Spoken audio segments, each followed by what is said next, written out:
Hi, everybody. Thanks for taking the time to join us.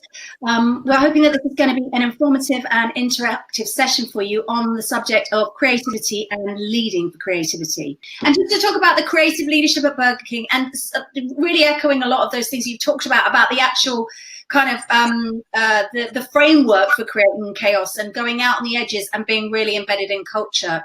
And so for those of you who, just to give you a little bit of context around Burger King, you may not be able to see this piece of work here, but they, in the past, they've cultivated this formidable reputation for creativity in their business. And basically, they are punching well above their weight. They do not have the money that McDonald's has to spend.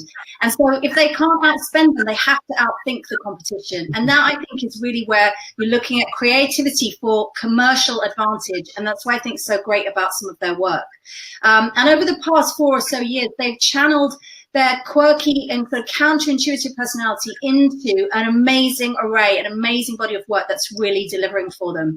And they have a global CMO, his name is Fernando Mercado, and he, this is one of the campaigns which you may know, where on World Peace Day, they used that as the hanger, and they did this open letter from Burger King to McDonald's to say, come on, let's take your best thing and our best thing, and let's make a McWhopper. Now, the thing is, they didn't do that behind closed doors and in a kind of corporate friendly way. They did it in the Burger King cheeky, irreverent fashion, and did it by taking it out and adding the New York Times. But as I say, they're bold, they're irreverent, and sometimes the work is counterintuitive.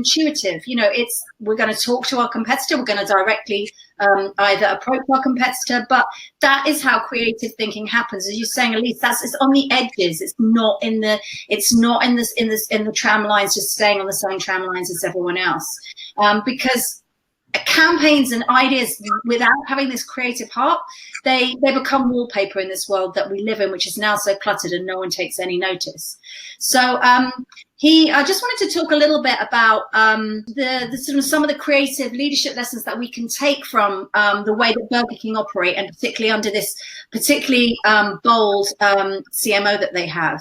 But some of the things that I wanted just to call out from reading around, how Burger King has really upped its game and is taking the big boys on and is doing it from a much less smaller commercial position.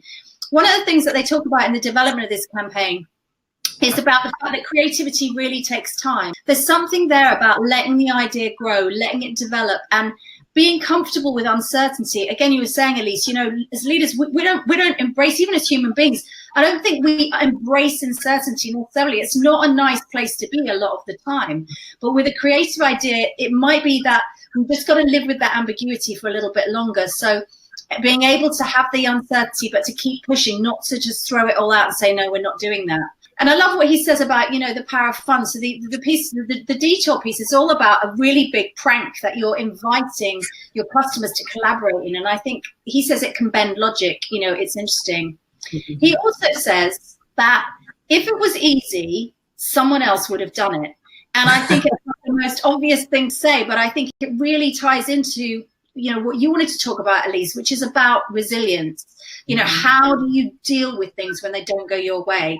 If you want to dig deeper into this whole piece around Burger King, because it's being written about a lot because they're doing such incredible work that's cutting through. You can see this was from an Adweek article, but there's lots of articles out there about how they've really brought this brand, up to, as a challenger brand, really making it work out there. So, but this piece, a lot of this is from the Adweek piece. So I love to quote Jay-Z when you say you could have been anywhere today and you were here with us. So thank you so much.